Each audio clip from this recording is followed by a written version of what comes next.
Hello everybody, Brad Johnson here. In this video I'm going to be talking about exploring Faerieland, looking into the Fae realm.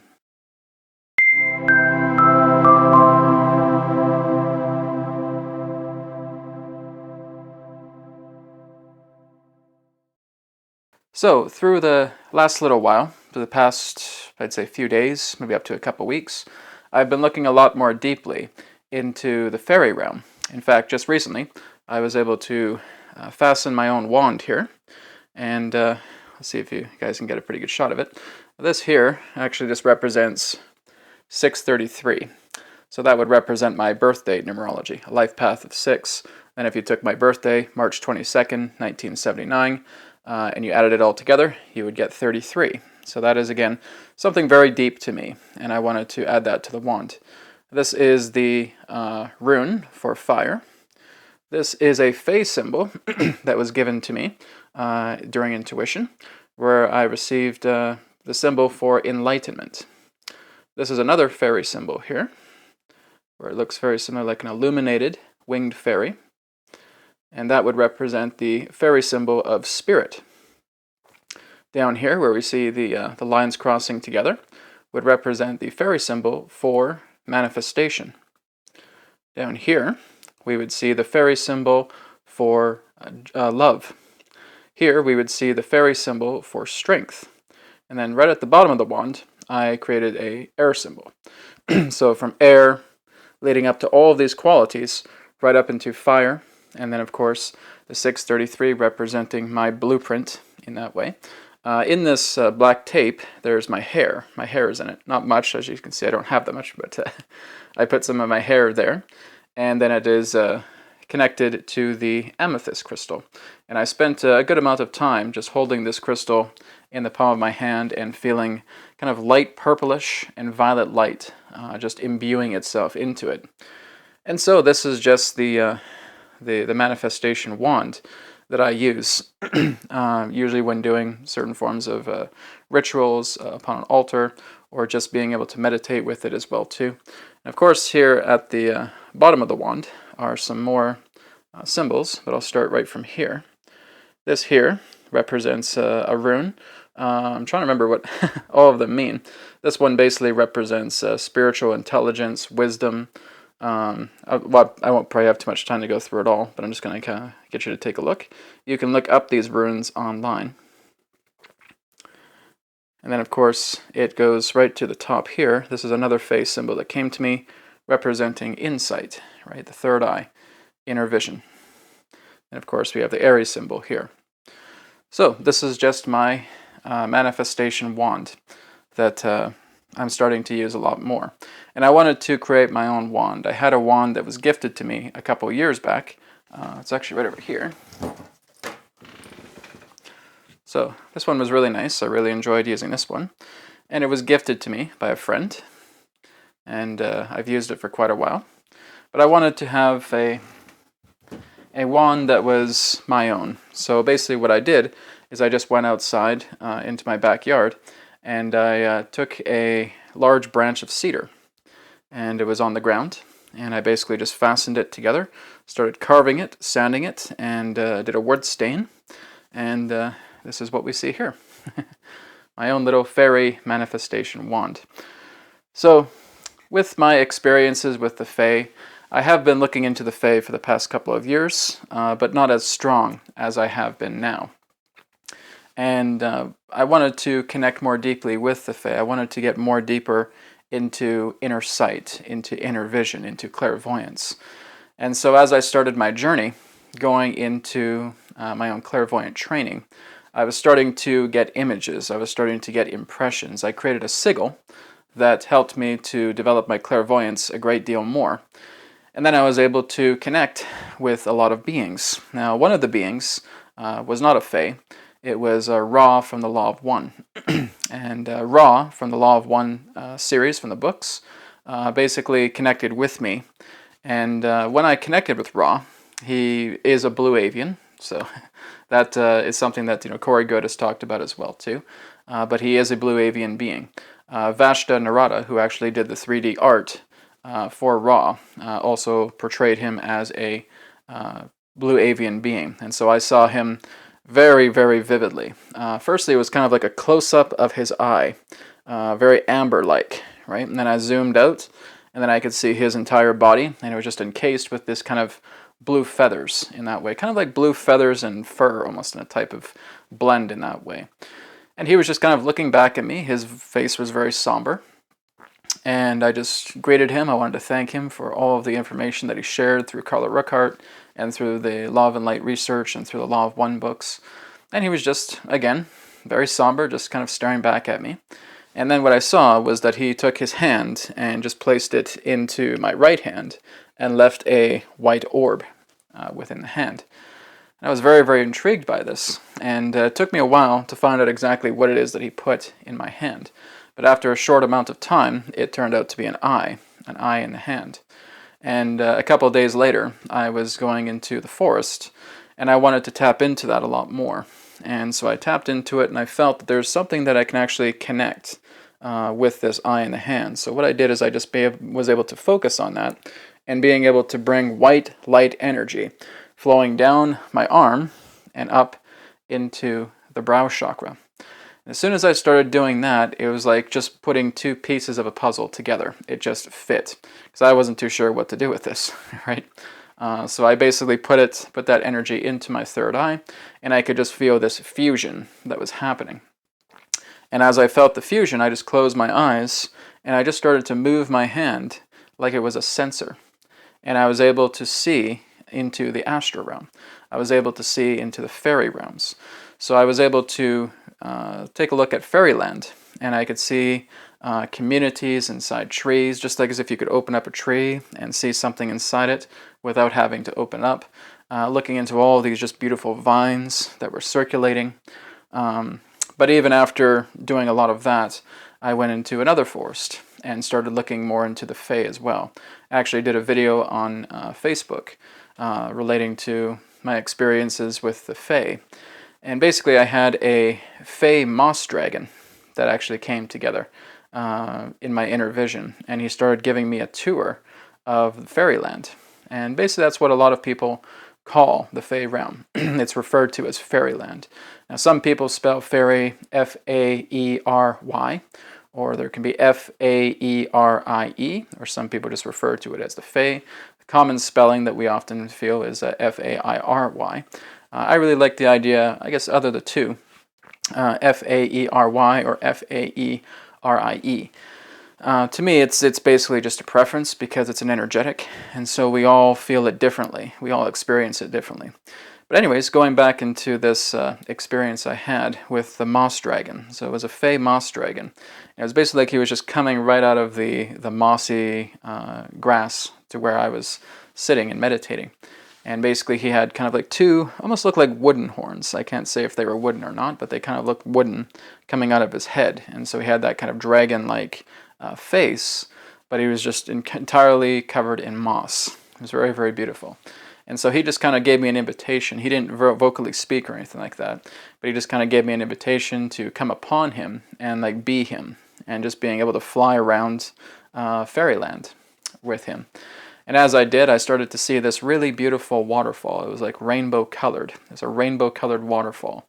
And I was able to see all the beautiful woodlands that was there as well too. I was actually flying by and just briefly being able to see like elves. They were like playing flutes and just kind of hanging out, enjoying themselves a lot. I also went out into the sea. And the sea, it would be very much like looking at the Sea of the Caribbean, but much more pristine, much more crystalline in that way. You could just see all the way to the bottom, and I could see like this giant sea serpent, kind of like maybe a silverish kind of white pattern to him. He was kind of coming into the water and coming out, and just across the sea I was seeing rock giants, being able to see these beings, maybe 50, 100, maybe even 200 feet tall, just walking across the ocean, right? It was really, really amazing. And so the moss dragon referred to himself as Euclio in that way. And so he was kind enough to connect with me because I was just giving an intention and saying I would like to connect with a representative of the Fae. And he was the first one to come together and just offer me that. So I was very, very appreciative of that. I've also had some other experiences as well too. Basically I felt that there was a couple of Fae here in my local area, where I am inside my cabin right now. There's a woman named, it was either Lillian or Liliana, and I was able to see her kind of like in a 19th century kind of purplish dress. It kind of looked a little frilly in that way, but really, really long brown hair, just all the way down to the lower back. And another friend of mine, who was also very much in touch with the Faerieland, said, "Oh, I met somebody as well too, named Liliana." And the way he described her was almost exactly how I saw this woman as well too. It was very, very beautiful, just seeing these synchronicities coming together. And then I would see kind of like a 4 to 4.5 tall dwarf, and he would kind of have like the very kind of white, wispy beard in that way. And I was told that he was basically feeding a lot of the animals here on the island, here on Salt Spring, feeding them nuts, being able to tend to the squirrels, the deer. And so it's kind of like just leaving things behind for them and being able to feed them and take care of them, kind of being like a caretaker. So again, I've connected to the Fae realm and or Faerieland, but it's not so much to the point where I've become very deeply, intimately interactive with them. I've seen again a few other beings, but really the veils between our Earth planet and between Faerieland are thinning like this, right? Even when I just go for a drive every day and I go into the forest, I'm seeing just these little sprite energies flying around me. When I'm sitting down, like on a log, and just being able to go into meditation, I can feel again these little sprite energies. It's almost like seeing them without seeing them, right? Just kind of feel them flowing around you in that way. And this is just showing me that the veil between our two worlds is thinning to the point where it's going to be non-existent, especially when we move into fourth density, right? So what I usually just suggest for people is creating something like this, right? Creating a wand. And again, the friend of mine who speaks to the fairies quite often actually was able to channel a fairy language that came through, and I was taking a look at it. It was quite fascinating. But I was not able to channel a fairy language. I think that that's reserved for a certain amount of people. I was not able to do that, but I was able to, again, connect with the Fae, and they were able to give me these symbols that I, again, made into this wand.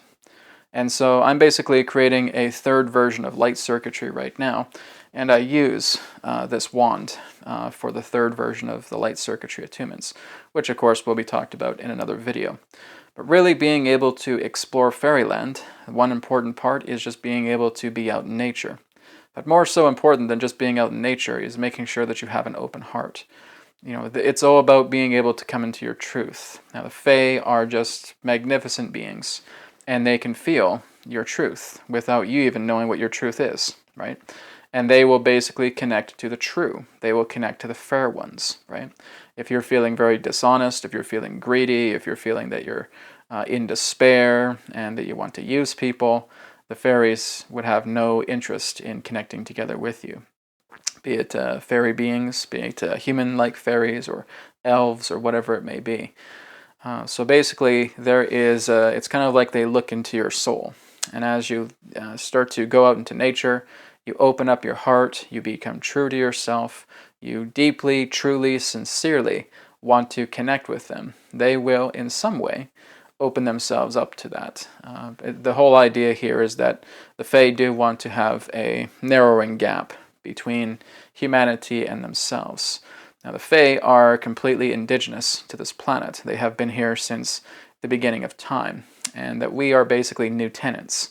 And so as we are new tenants, they, in the beginning, started to work together with humanity quite a bit. Our world was actually very magical, and it wasn't until a lot of the birth of religious movements that caused the Fae to basically be persecuted and feel that they were to withdraw from the human realm, and basically knew that humanity needed to mature. And because humanity was all about war and corruption and control, the Fae did not want to have any part of that, and so they would go into their own veil. And so it's basically like a spiritual membrane, an astral membrane was placed around the planet during in those olden times. Usually it's around the time, I would say, maybe Christian or pre-Christian era, and being able to completely seal themselves, but being watchers past the veil. relating to humanity and watching them grow up. We really are children of the Fae. We really do have that connection to them.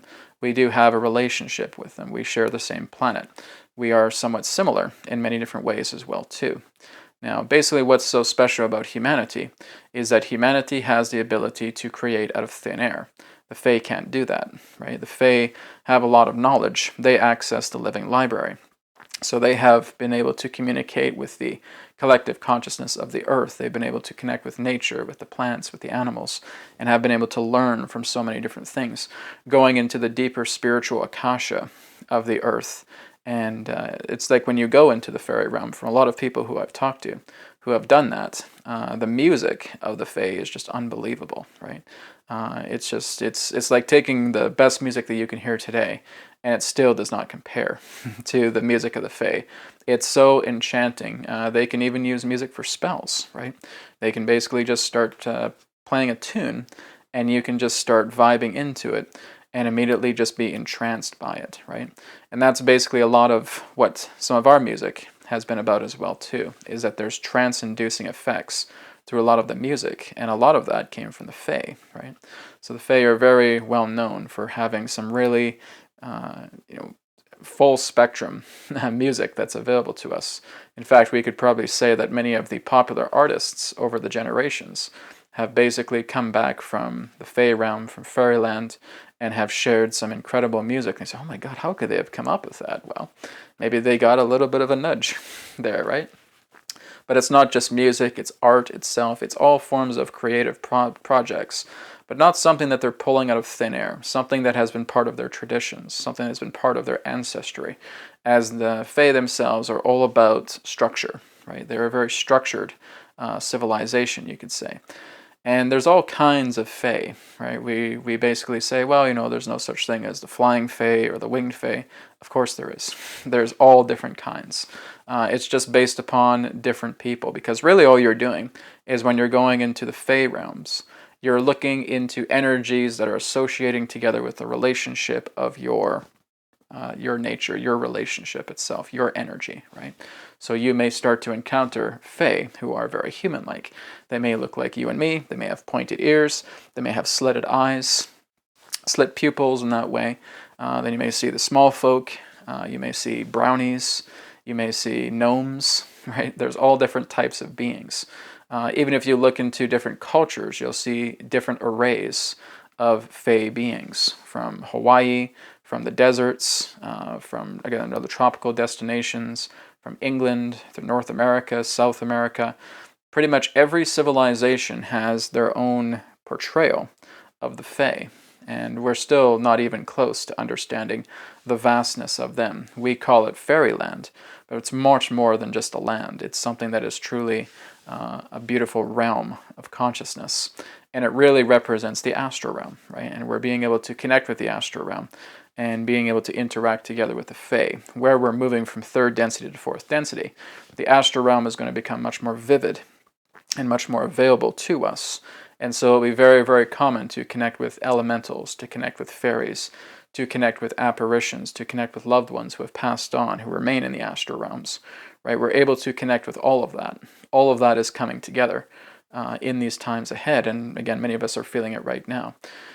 We also have, again, people that have been in the fairy realms that have now incarnated as humans, right? So basically you can look at Fae hybrids and you can see them. It's very obvious. In fact, many of the YouTube channels that I see of people talking about the Fae, I look into their energy. They're a Fae hybrid. They're completely here.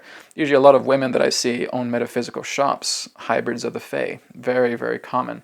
Right, so that is also happening. It's kind of like what Adronos has talked about with the fourth wave, about the hybrid children that are incarnating here, leaving their own hybrid bodies from ETs and coming into human bodies, but again, having these hybrid features.